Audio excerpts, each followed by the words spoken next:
Well, look at that. Hello, friends. It is not Julian. It is me. Hi, chat. How are you doing, my friends? Welcome to another edition of the Serverless Office Hours. This time presented by myself, Darko. I'm like Julian, what you people call a developer advocate. So I get to talk to you, developers, engineers, builders, open source contributors about technology, AWS, serverless, community, PHP, lambdas, and everything absolutely in between. And today's serverless office hours is actually about a specific, very important topic. I'm gonna say, at least the people of my age, very close to our own hearts, right? A lot of people I used to work with and used to interact with, we all started coding, developing at least anything semi-professionally in this wonderful language called PHP. Right. And today I have a guest. I have Matthieu here to talk to me about how to do cool things in PHP as in a serverless application. Right. So he's going to join me here in a second. But it's kind of a very interesting aspect of how do you do PHP on AWS. There's no like built-in native way to do PHP on AWS, on Lambda specifically. So there's a couple of things you need to work with and do stuff with. So Matthieu is going to talk to us all about those things, what frameworks you use, how fast they work. What about cold starts? Is it good to write PHP on Lambda or not? But the folks out in the chat, tell me, do you know what PHP stands for? So when we say PHP, what does it stand for? If you do, let me know in the chat. I guess it is time for me to bring in Matthieu. So Matthieu, join me. Hello. Hello there. Hello. Hi, Matthieu. Hi. Welcome to the show. Before we kick off, tell the audience, tell the chat, who are you? What do you do? Where do you join us from? And what's objectively the best programming language in the world? Yes. Let's start with my name, Matthieu Napoli.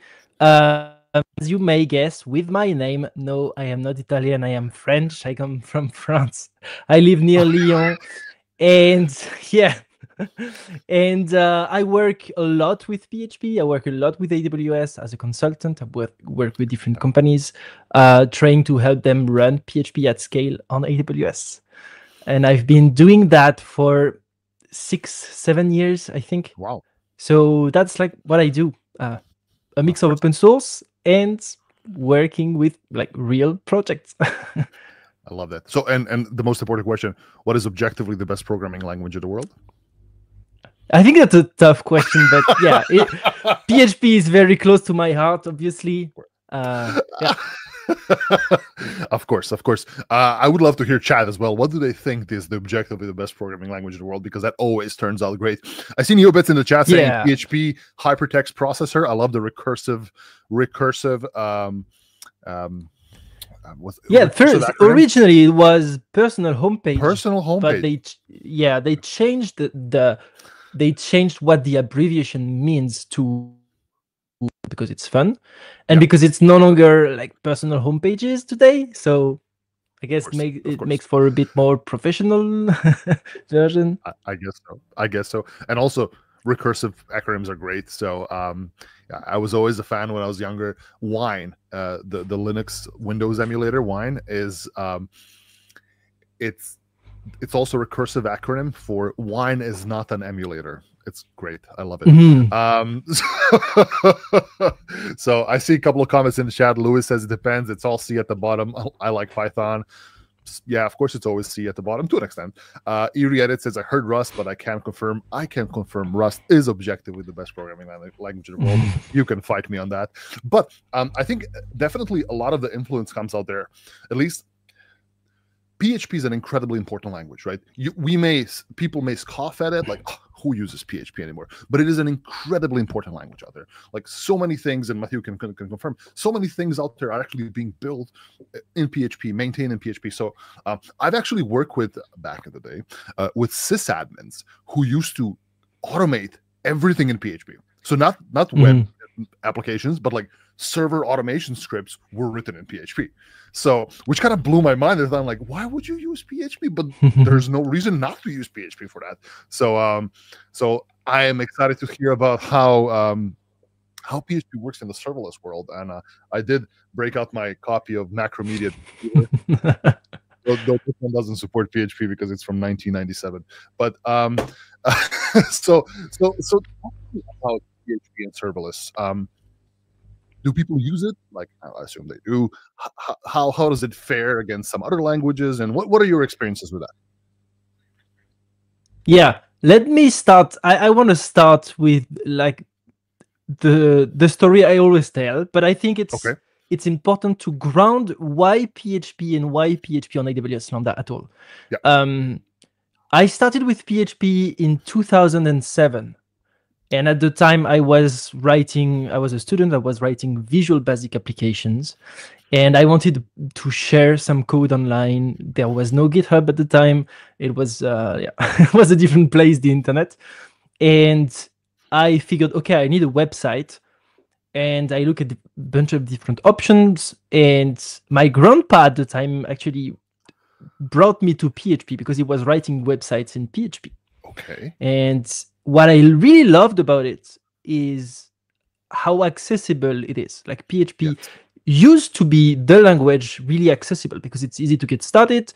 It's, easy to do anything and beyond, but also it's accessible in a way that you can just either purchase a server and run your applications, or go with a shared hosting or even free hosting. And was really like great way to get started. And so over time, things obviously got more complex in our industry. But when I learned about serverless like years back, I really saw that thing again where serverless was about making infrastructure simpler, more accessible, which is you write an application, you deploy it, and you don't really care about how it runs, and it scales, and it's accessible as well in a pricing model. I have so many side projects, and I used to have one server for each, or even a shared server, and I had to set up so many things on there. And it's like now I can just throw it in a Lambda function, and it's a side project. It's not going to cost me anything, and I can experiment really easily. So anyway, there's an alignment of these visions, which to me makes it perfect and makes it really great to bring PHP to the serverless world. So back to your So I want to just touch on the point, and I never thought about that, but that's an excellent point you bring up. PHP was the simplest language to get into, quote unquote simplest, right? It was a very accessible language, right? From both where you're going to run it, and actually the language itself was simple, right? I don't know if I would call it the Python of its generation, but it is definitely one of those languages like Python today where people gravitate towards. That is back in 2007, right? The fact that you can run it anywhere, the fact that it can just do stuff that you want it to do, of course, in combination with some HTML and CSS, it was just fantastic, right? And I want to ask Chat as well. Chat, do you know what were the 3 versions of software packages that allow you to run PHP locally? It's a 4-letter word. It depends on which platform. I want to hear Chat tell me if they know what it is. Matthieu, please continue. So you asked me, is it used, like what really happens? Yes. So the history of PHP is that it went through some kind of, we call that a renaissance because it's really classy. Yes. But it's a way of saying PHP is not dead still. Yeah. And with the rise of first, the new PHP versions like PHP 7 was a huge boost to performances, and PHP 8 as well. We got types, we got so many language features that were like much more modern, as well as, of course, loads of security improvements. Like old PHP versions were known for being a bit weird on that front. So all of that got kind of fixed. And then we got the new frameworks like Symfony and Laravel. And today we have this language that is kind of mature, but kind of feature complete too, and these really complete frameworks. And so, yeah, PHP gets more usage. It's not just legacy projects or existing applications. It's also about new projects getting started today that choose to go with Laravel. It's an excellent option. And then you get into the question of how do you run these applications online, and that's where we get into the serverless topic, I guess. Okay, so that's great. Yeah, you're right. Like I think the last time I wrote PHP was PHP 5, so like a long time ago. And I think I used back then. I didn't even use a framework, or actually no, I used Cake PHP. I don't know if Cake PHP is still around, but Cake PHP was the back then that you had to like bake your applications and whatnot. But how does one do PHP now in the serverless world, right? I mentioned in the beginning there is no native way. There's no Lambda runtime, built-in Lambda runtime for PHP, right? You can do stuff, with Python, with JavaScript, with a lot of other things, but there's no PHP. So how does one do a PHP on Lambda these days? Yep, you have two options in AWS Lambda. You have the mechanism called the custom runtimes, which lets you build support for any language. Like even you could deploy COBOL Lambda functions or Bash Lambda functions. So you can write the runtime, which is what I do with my open source project, and we're going to get into that. But that's not an option I would recommend to start from scratch. It's really hard. I mean, it's not that hard, but it's hard to make it production ready and everything. You can also deploy Docker images, like container images on AWS Lambda. But again, you need the runtime layer still. You need to make it sure it works with the Lambda lifecycle. And so I wouldn't recommend to start from scratch either. You can, again, use the container images we provide in the open source project. So it all boils down to writing that custom runtime thing. And that's where we come to Bref, which is an open source project I started 7 years ago, I think. Okay. And the whole point was about, let's make PHP run on Lambda. Okay, interesting. I actually, before we started today, I skimmed to the Bref SH page. I posted a link in the chat if you want to go check it out.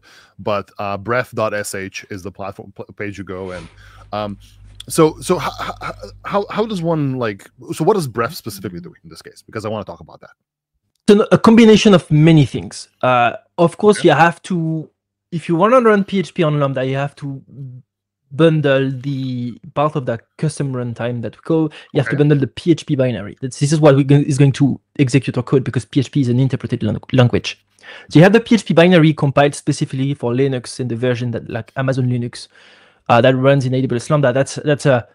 It sounds simple, but that's a very complex part to compile that correctly. Exactly. And then you have to bridge with how Lambda works. If you use natively supported languages like JavaScript or Python, you just write the code and it gets invoked, and you don't really care how it works. But all language, like all runtimes, whether it's an official one or a custom one, they all work the same under the hood. They have to get the Lambda invocation event data from somewhere and then invoke your code. And that's the tricky and really fun part to write, actually. Exactly. So then you'd start to dive into how AWS Lambda runs under the hood. So for the folks out there, I mean, you're joining the Serverless Office Hours, so I assume you all know how Lambdas work. But in essence, there's an event happening. When a Lambda is being triggered, there's an event being passed to a Lambda function. There's an entry function. It usually is something called event handler, whatever, and it takes that event and processes that event. That event can contain information, data, environment variables, a whole bunch of stuff that your function gets and does stuff with it, right? By default, that's how built-in runtimes work. Is this the same approach for Bref? So we have two runtimes in Bref, actually. Okay. We have one that tries to mimic as much as possible how other languages work on Lambda. So you write PHP code, you can write a function, you can write a class or whatever, and it gets invoked with the event. And it's very similar to the Java runtime, actually, in the sense that you get typed objects. If you write an S3 handler, you get an S3 record object, and it's typed, and it's great. However, what I want you to do is go a bit further, because unlike anyone working at AWS that would want to add support for PHP, where you are tied to be consistent with other languages, I am on my own and I am free to do whatever I want. And so my goal was to make it as easy as possible to run PHP on Lambda. And when you say run PHP, it's most of the time, okay, I want to run queues and S3 handlers and things that are really advanced for AWS, but I also want to run a web application, like an API or a website. And in that case, most of the time on servers, you run with what's called PHP FPM, which is an HTTP, like with Nginx. And so you have an HTTP server, and you essentially write PHP old school, but then the framework kicks in and framework does the routing and does whatever you want. So we have a second runtime, which takes everything that runs on the server, PHP, FPM, and that whole process, and actually runs in on Lambda. And Bref kind of does the translation between the Lambda specific event for HTTP and fits that into PHP. And so as a PHP developer, I don't have to do anything. I just upload my code to Lambda, and it runs just like if it was running with Nginx or Apache or on any server. I don't have to change anything. Yeah, because and this is kind of where my confusion comes in, is that PHP, unlike some other languages, has a lot of plumbing around, right? It has you need a web server, you need some sort of way to run PHP, like FPM in this case, and it kind of has to coordinate with a bunch of different things for it to be able to actually execute the code and return whatever it needs to do. Those things usually don't exist on a Lambda function, right? So in this case, you kind of bake in a web server, I guess. Does it actually run Nginx or an FPM as well? Like, no. So if we don't get technical, when you run on a server, you have PHP FPM, which is a server that runs on the fast CGI protocol. And then you add Nginx or Apache in front, and that's the part that serves HTTP requests. On Lambda, we just remove the Nginx part. We don't ship that at all. We have the Bref runtime, and Bref actually turns the API gateway event into a fast CGI request. And that's fair. There you go. Yeah, love it. Kind of like the Lambda web adapter, except we don't go through the HTTP layer. And the thing is, at the inception of Bref, when custom runtime landed in Lambda, I compared many different approaches as fast as possible. The thing is that FPM, all of what I'm saying sounds slow and inefficient. But the thing is that FPM and PHP and all of that have been running like that for, I don't know, 20 years. It's extremely optimized. And so I compared different approaches that didn't involve these kind of crazy shenanigans. Everything was as fast as FPM. It's like less than a millisecond of overheads with the whole chain. So I'm like, okay, I could rewrite the PHP runtime in Rust or Go or whatever, but it doesn't really, it's not worth it because the overhead is, nothing. It's minimal. Okay. And in this case, like when you use Bref, do you treat your Lambda functions written in PHP like any other Lambda function? Like, does it perform the same exact, does it perform in a similar manner? Like, just gets an event and responds with something back? Yeah. Or, that's how people use it. Okay. Yeah. People use it to run web applications. So PHP is actually perfect there because with the FPM runtime, you get a request, the PHP code runs, handles the request, returns the response, and there is no shared state between requests. So extremely simple and works perfectly. And for other kind of handlers like queues, S3 handlers, event bridge handlers, SNS, whatever, all of that, you can write these classes and you write them just like if you were writing those in Node or Python. It's the same. Exactly. And because the AWS has an SDK for PHP, so like if you have things to like read and write to an S3 bucket, perform stuff on Amazon Bedrock or whatever, those things exist as part of the SDK, and it works perfectly, right? So yeah. Honestly, it's actually even better than that, in my opinion, in the sense that if you use a framework like Symfony or Laravel, they have abstractions out of the box for file storage, queues, session storage, caches, all of those. And so if I take storage, like file storage, for example, I could be running my app on a server and it stores things locally because I use the Laravel APIs to store files. If I deploy on Lambda, I don't know, Bref doesn't change that parameter automatically, but it's really easy. It's like one environment variable. So you deploy to Bref and you set the environment variable that says, instead of using the local file system, store on this S3 bucket. And you just change one line of configuration and the app runs exactly the same.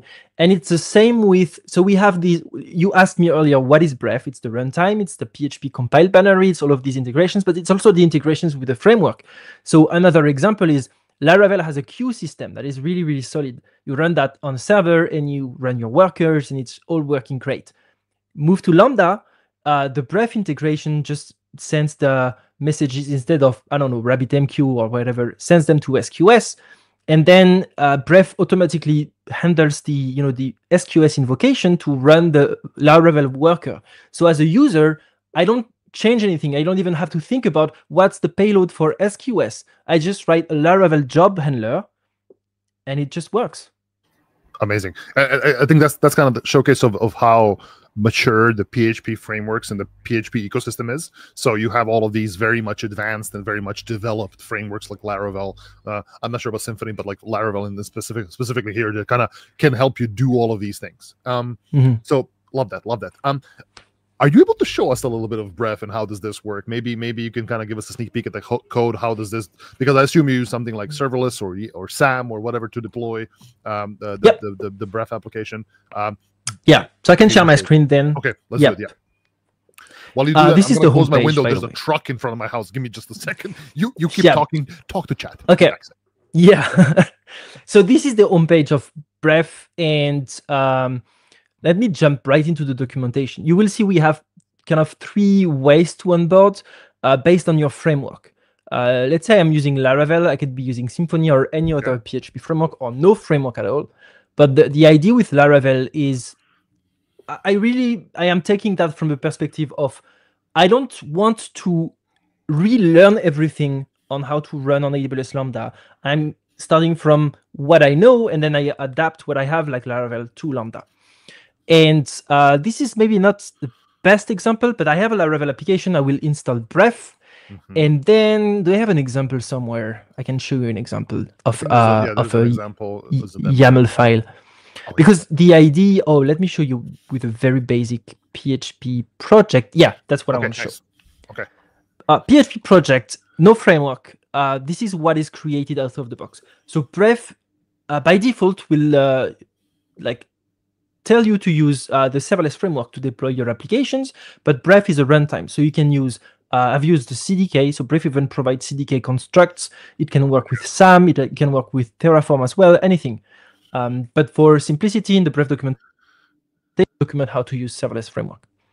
So I'm deploying an application, and I'm going to create one function that is using the FPM runtime I mentioned. And the idea with most frameworks, I know this sounds really weird if you don't use PHP, but the idea is that you're going to send all your requests. That's why we don't have one function per route. We send everything to index.php. Yeah. Old school, really. And then the framework takes over, and we have advanced routing stuff in frameworks. I love that. Yeah, that's for folks out there. Like in the past, depending on how young you are, but in the past, everything was index PHP, and it was the main entry point to all the things you've done. And in this case, keeping the tradition alive, all of the requests. In this case, like the HTTP API that basically creates an API gateway, an HTTP API gateway with all of the HTTP requests get put. All of them are being connected directly to index PHP or a function that has a handler of index PHP. Nice. Okay, that's cool. That's cool. And this is how you deploy your application. And again, this in this case is a simple PHP application. Is there any specific way index PHP should look like in this case?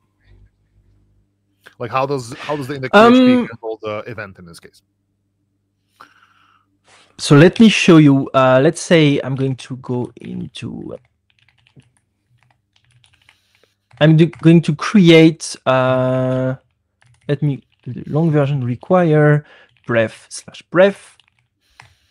Okay. Can you make the text a little bit larger so we can have the folks here? Thank you. Yep, good points. And let's open PHP Storm there. And it's going to be bigger. So let me just do Bref init. Sure. Sorry. I'm going to create a very simple application.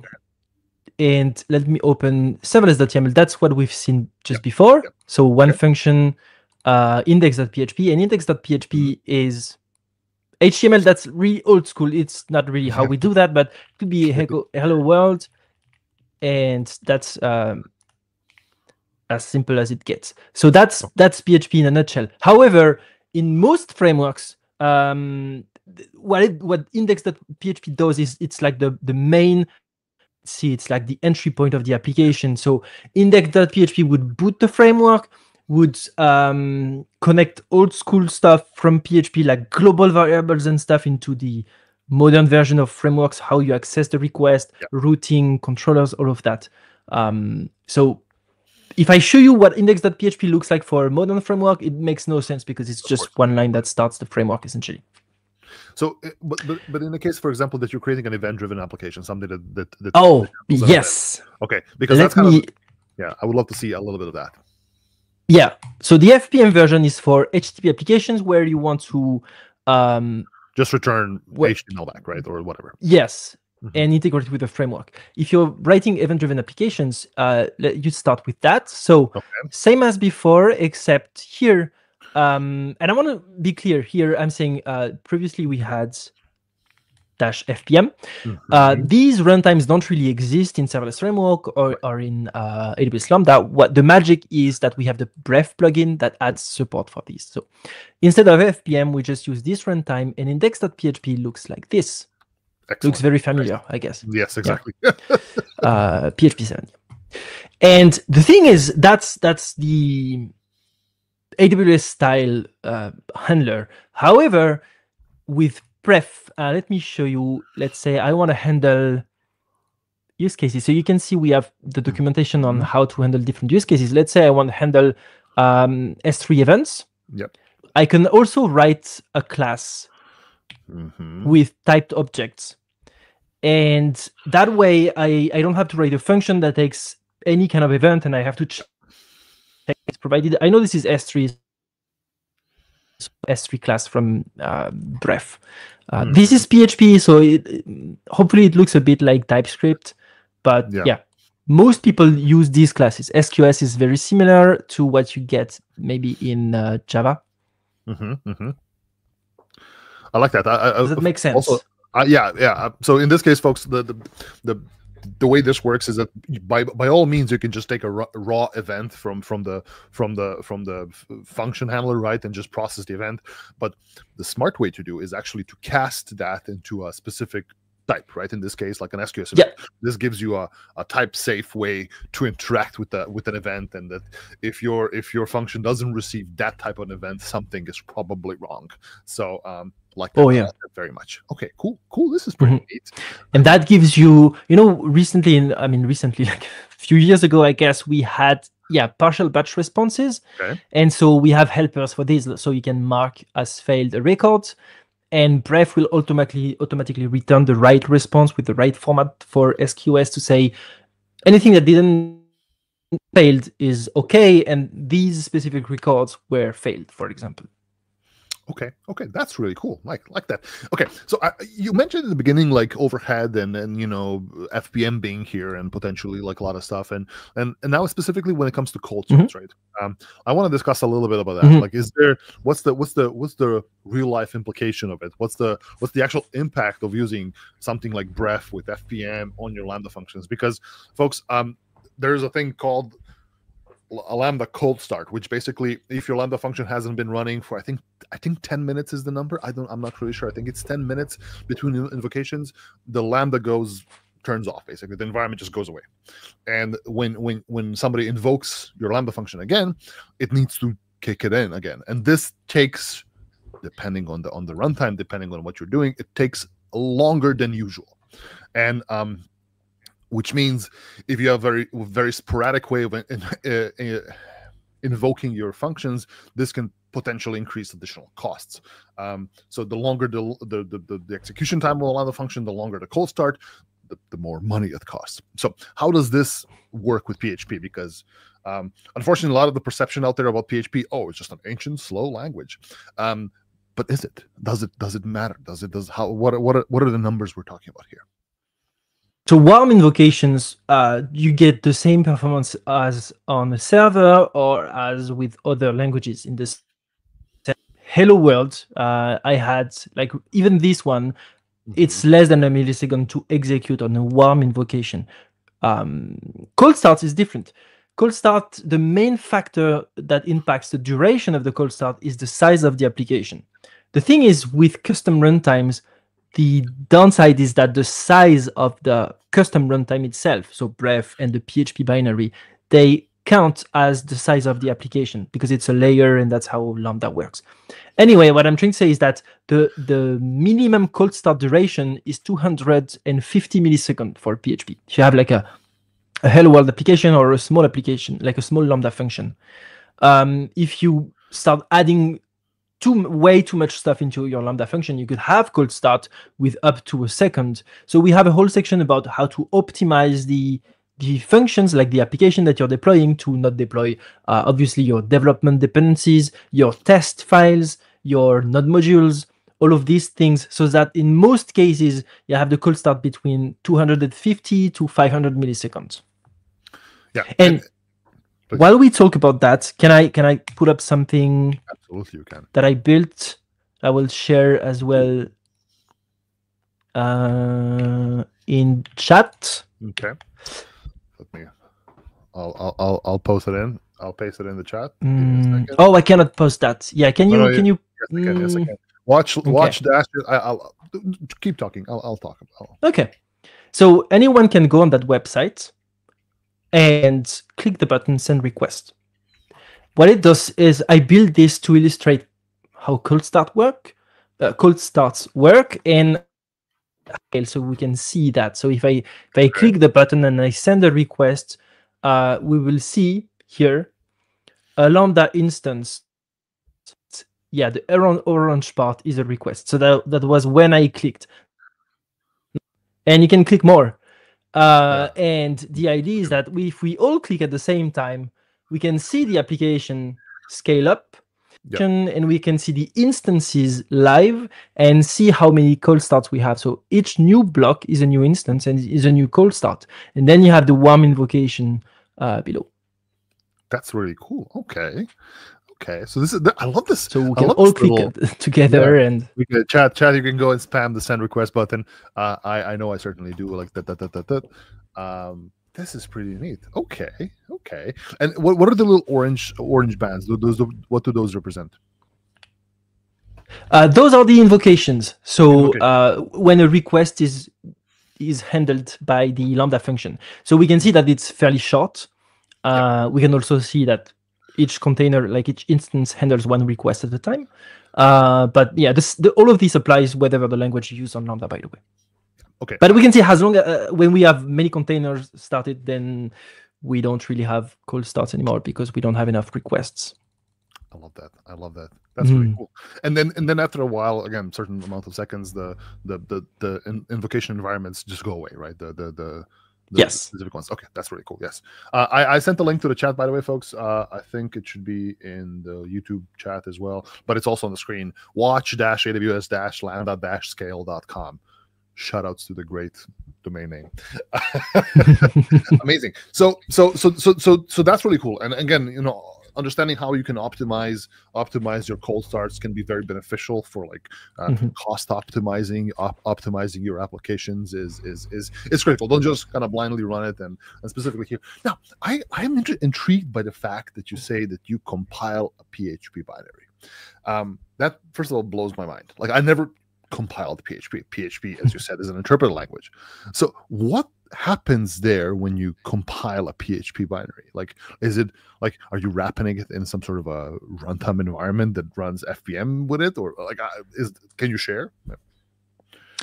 Yeah, I won't try and do that live because it takes 30 minutes. It's really long. But essentially, you have the PHP source, which is on GitHub, and you clone that, and they have a script which is make files and configure script, all of these things, and you just run those. Except the hard part is system libraries like curl. Oh, I'm forgetting so many of those. And then having the right versions that are compatible with the PHP versions that you're running, all of these things. So you have to play with all of these dependencies. And we have, actually, let me show you layers. This is where we built the AWS Lambda layers. So we have most of the work is done. Let's take the latest PHP version. We have a single Docker file. And you will see the file is actually. So we start from Amazon Linux, like official images provided by AWS. And then we install some make, GCC, stuff like that. Then we compile, just an example, we compile CMake because the built-in version is not the right version, so we have to compile CMake, which takes like 10 minutes. We have to compile, then we have to compile OpenSSL, then we have to compile libxml, then we have to compile libssh, and so on until you get to that's the configure call to compile PHP. Yeah. And then a make. Okay. And then out of all of these, we have the PHP binary, like PHP. Okay. Yep. And that's what it's like, very comparable to the Node binary. And then you have the PHP FPM binary, which is like kind of the server.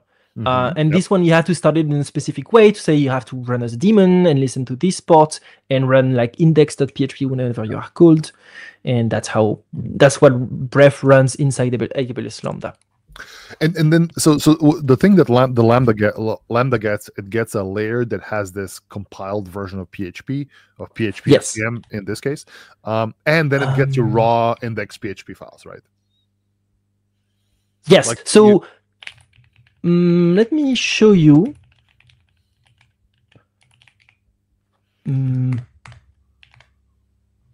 I think I have, yes, outputs. Okay, nice. So this is a zip file, essentially a layer, which is the custom runtime for AWS Lambda. This is a zip file in the end. So let me open that directory. And you can see, let's say php.4. I don't have compiler because those are compiled locally. Most of the compilation happens in GitHub Actions, so I don't have up-to-date files. But anyway, if you open the zip file, which is what gets sent to AWS Lambda, you have wrong one. Okay, you have the PHP binary. You have the bootstrap file, which is actually just running Bref, and then you have the Bref files, which are PHP files. So this is what is in a layer and what is in a. Oh, and we also need to provide some of the things we compiled, like libssh and OpenSSL and all of these things, because they are custom compiled for our PHP version. But yeah, that's really cool. And for the FPM version, we have the FPM binary as well. Yeah. Because I know that, like, for example, I write Lambda functions in Rust, and then in Rust as well, there's no native Rust runtime as well. So when you deploy something with like Cargo Lambda, it also deploys a dedicated layer with like a bootstrap that runs Rust. In that case, it also compiles your application as a binary. So it like your application sits as a binary because it's not interpreted. But it's a similar process here. In this case, you're just basically providing the PHP and PHP FPM binaries to your layer, which run, interpret whatever index PHP you give it, right? So that's really cool. I like that. And if we look in Bref, actually, let's look in the layers. So if we go in layers, these are just the bootstrap file. So this is the bootstrap file that starts whenever AWS Lambda starts. And if we ignore the noise, the main thing that happens is this. We run the runtime class. I said we have two runtimes. I would say native one. We actually have three of those, but anyway, these classes. So these are Bref classes, and if we look in the Bref code base, let's take the FPM runtime. Okay. This would be main. Yeah, that's the one. So that's what happens whenever Bref starts. Right. And then it starts so many sub-processes. It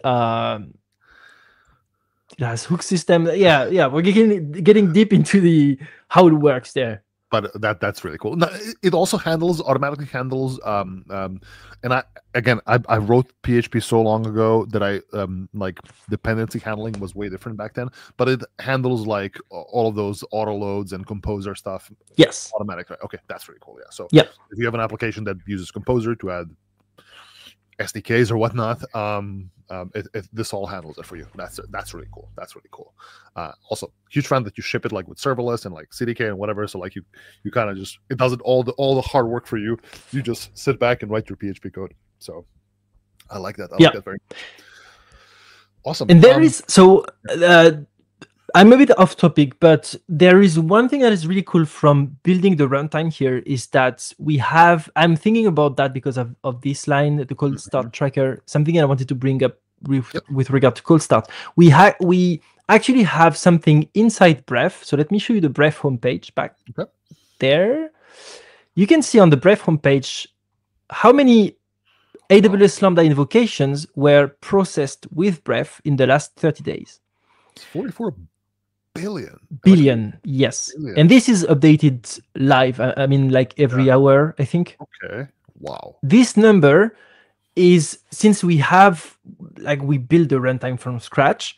Yeah. What we do in Bref is we have a small telemetry part where it's heavily documented, because that's something that, like, you have to be careful when you talk about telemetry. Of course. That's this one. Yeah. So we have loads of explanations, but essentially, if you go in there, you can disable that. Right. There is, on every Lambda invocation across the world of everyone that is using Bref, there is 1% chance every invocation that the Bref runtime will report back and say there was an invocation. So that's telemetry. Obviously, this is extremely anonymous. Like the content of what is being sent to the Bref server, because it's actually a small EC2 instance, is. So you can see that what we report is an invocation happened. The layer, which is like the runtime, was either FPM or the function runtime. So that way we can track which runtime is used the most. And so we can say, oh, this runtime is never used, so let's just remove it. Actually, both of them are used about 50-50. Okay. And very recently, I added these small bytes. So this is the only message that is being sent. It's being sent using the UDP protocol, which is, unlike TCP, it's extremely fast because it doesn't acknowledge that it was received. So it's like, I think I have the measurement somewhere, like 31 microseconds. Okay, amazing. On average. So when we did all of that, I'm like, okay, 31 microseconds of overheads because of this, and it's entirely anonymous. Let's say it sounds okay. It sounds acceptable. So that's how it works. I like it. And so it sends. Yeah. I love it. Yeah. Please continue. I'm just a fan of this. Yeah, it sends all of that, and so then I can track. And I have like the EC2 instance that received that just forwards the information, which is, oh, an invocation happened. Forwards that into a CloudWatch metric, and then the Bref website will display that. I love that. Kind of like, and so I have the evolution of how many, not really how many users, we don't really know. We don't know how many functions, we don't know how many companies, but we know that overall there are more than 40 billion invocations every month with Bref. And this recently, this is just an approximation, because you only get 1% of those invocations, and then you expand it to okay. Nice. It's like 1% sampling. So then I multiply the number by 100, and that's about it. Okay, that's amazing. Please continue. You see, and recently, that's the exciting part for me. That is because this has been in Bref for maybe 3 years, so we have very long history of these numbers, which have been growing, which is really great. But yeah, like I think it was 3 months ago or 2 months ago, I added another part to the payload, which is this one. Cold start. Which is, let's track cold starts to finally be able to answer the question of how many cold starts do we get in a real application on average. And that's where I dove into like the rabbit hole, because what is a cold start? Right. And it's not such a simple question. Yeah. So we have cold starts when we deploy the application for the first time and we request, and then Lambda starts. That's a cold start. We have cold starts when, and we've seen that when the application scales up, we have a cold start. But we also have cold starts, and I think that's called the proactive initialization, which is different from pre-provisioning, right?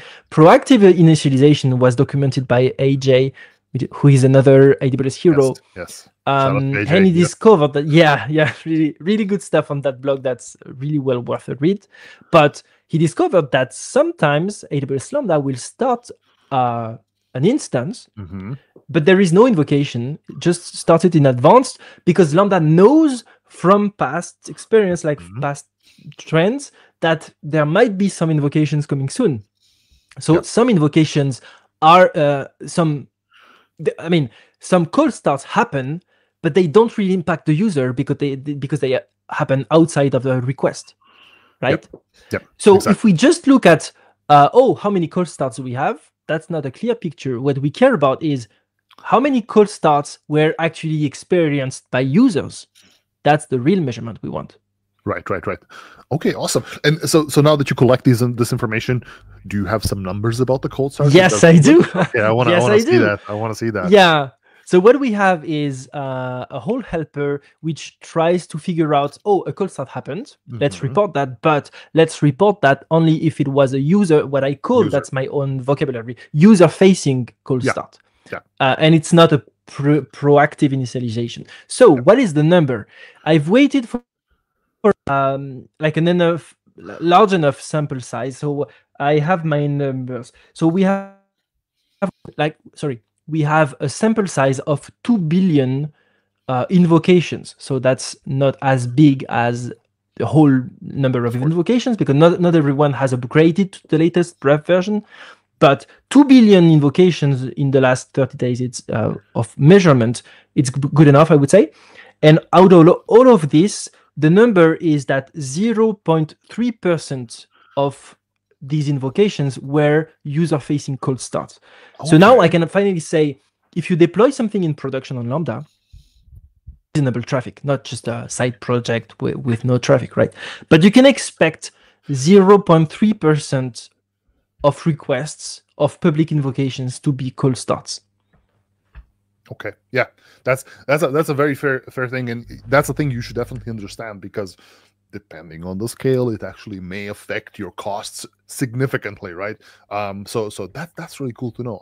I'm quite impressed, and also I'm quite impressed by these numbers. 44 billion locations sounds like a huge number. I don't know in the grand scheme of things, is it a big number? But it is definitely huge. So I love that. Okay, and also I want to shout outs to you for like having a very transparent way of doing those telemetry, because like, I get a checkbox, do you wish to send telemetry? I'm like, I don't really want to do that. Yeah. But like the way you described it here, and we actually see what goes out, and it's just like, okay, thank you. Yeah, that's the thing that I documented heavily. Even in the website, it's documented, because yeah, you have to be transparent. Even like measurement, performance, overhead, all of that is very documented. Exactly, because in essence, you are costing a user money, right? When you're doing this, even though it's minuscule, you are technically costing them money by giving them 31 microseconds of additional overhead. Sometimes 1% of the time. But you can also disable it and all those things. So I like that. I like that really much. Yep. So there's a conversation in the chat going on between schizophrenic web developer and Robert Tables about storing state in the serverless. Robert Tables said it right. DynamoDB, step functions, Event Bridge, S3. There's a bunch of ways you can store state in a serverless application. You can't really do it simply in a Lambda function, because a Lambda function is a stateless service. It just gets an event or not and just runs, and that's it. So you need a little bit of more plumbing for that to work. Also, Dragunov 308, hello, my friend. I have not been live streaming for a while on this channel, so shout outs. Amazing. I love this so much. Can I jump on that comment about like composing services? I think this is a very valid concern or thing to think about. That's something and that's the advantage of being like an open source project, and a niche one, like focusing on PHP is kind of niche. And the idea with Bref is that we provide the tools as well to solve some use cases. So we start from the use case. We don't start from the technology. And then we're like, okay, you want to process files or have a synchronous task or have a distributed event bus or WebSockets or whatever. Some of these obviously are DynamoDB oriented, it's very small, but cron task or websites. How do you deal with websites? Websites is you have to use CloudFront and you have to serve assets from S3. And these things are fairly common, at least in the PHP world. And we don't want people to assemble all of that by themselves. So what we have is plugins so that you can do that fairly easily in serverless.yaml. You can add these few lines, and out of the box, you will get a CloudFront distribution configured with an S3 bucket, configured with the API gateway. And these paths will be routed to S3, where the assets will be automatically uploaded on deployment. I love that. Okay, that's really cool. So all of these things to solve that problem of composing the services. I like myself some opinionated frameworks, because in this case it's an opinionated way of doing things, and starting from a problem or a solution in this case is the right way to do it, instead of just starting with technology. So I do like that approach. So if you want to deploy a static website using this PHP and Bref, you can just use this. Wonderful, wonderful. So schizophrenic web developer, if you're a PHP person and you want to do some PHP and serverless, bref.sh, I think there's a link in the chat as well. You can definitely go check that out. Amazing. Matthieu, did you know something? This is a little bit off topic. It's kind of on topic, but also off topic. In exactly 17 days, it's going to be 30 years since PHP got released. So, yes, the 6th of June, I think, 6th of June, 1995 is the day PHP officially released. So we're almost to 30 years since PHP released, which is insane. Nice. Of course, I didn't use PHP back then, but it's a decently old language. It's older than JavaScript, right? So, but it is actively used, actively being built on. New frameworks are popping up, and as Robert Table says, I think there was a comment here that most of the web runs on PHP, and PHP developers drive Lamborghinis. So just so you know, there's never a better time for you to be a PHP developer than now. I'm still waiting on mine, but you're still waiting. I want to believe. I want to believe. Exactly. I think they ship it out to you automatically or something.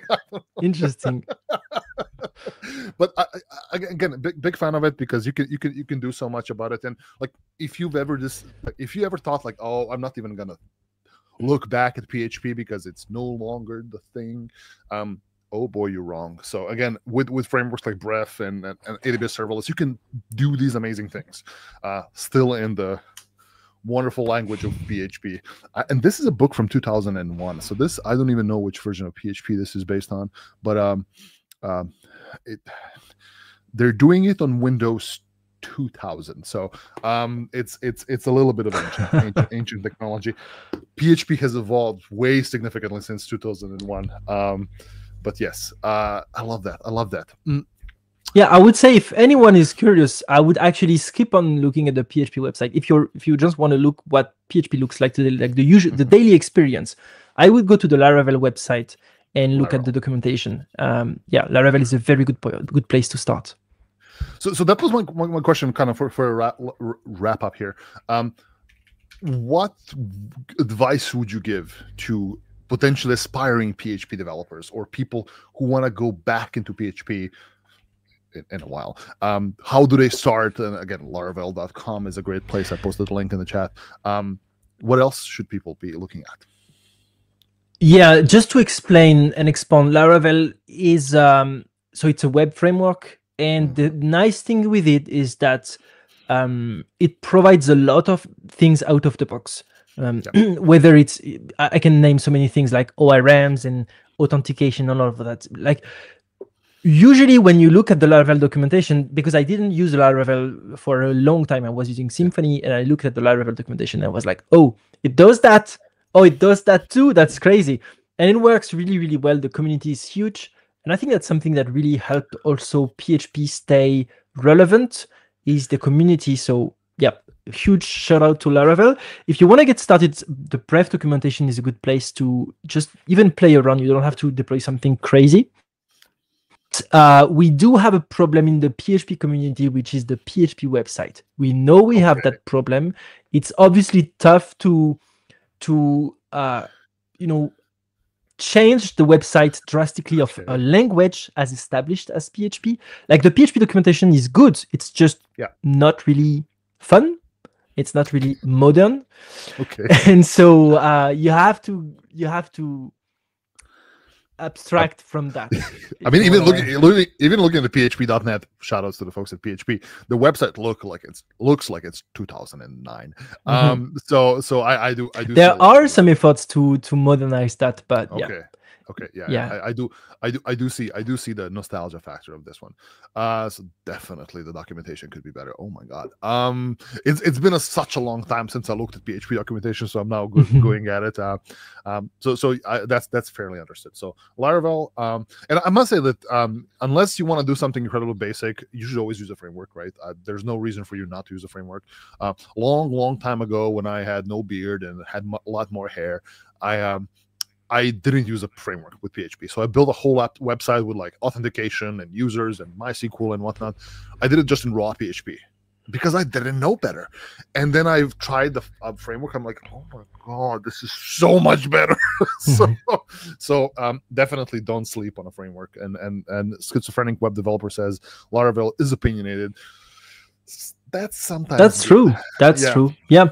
You have to compare that to the use case. If you want something that looks less opinionated, I would say Symfony is a good option. Yeah. Is CodeIgniter still a thing? I remember CodeIgniter being a thing for PHP a long time ago. So not sure. I am sure some people still use it, just like Cake PHP or Yi or some other frameworks. But to be really honest, my what I see is that you have Symfony and you have Laravel. Yeah. Okay. Well, there you go. Folks, a couple of things you should check out. Bref.sh to check out the framework, serverless framework for running PHP applications inside of a AWS Lambda function and more. Built by this amazing gentleman right here. You should definitely check out Laravel and Symfony if you want to build on PHP. Just Google Laravel or Symfony. Symfony is written in a weird way. It has the two Y's. I don't think that's how you write Symfony in real life, or I could be wrong. But check those things out. Definitely, if you have not done PHP in a while, why not flex your muscle a little bit? Go check out the project, Bref.sh, and I'm actually going to do some stuff. I again, haven't wrote with PHP in a long time, and I definitely want to go and try stuff out because in this, not sure if you follow, but like a lot of the discussions online happens now around HTMX. Have you heard about HTMX? Yeah. Yep. And in my head, HTMX gives PHP vibes, right? The way you interact with HTMX it gives a lot of PHP vibes. And HTMX for you folks out there is like, it's a front-end framework, JavaScript type of deal where you make a request and it returns HTML back. Just returns HTML. Right? There's no client-side processing or HTMX expects HTML back, which kind of, again, gives a lot of PHP vibes in my head. And I would assume that HTMX works really good with PHP as well. So amazing. Matthieu, merci. Thank you so much, my friend. And thank you. Chat, thank you so much for being part of the show. Next week, it's not going to be me. It's going to be Julian back, so you get him back. Someday in the future, I might come back to talk to more amazing folks. With that being said, thank you all so much. You have a great rest of your Tuesday. It's Tuesday, yes. And I'll catch you all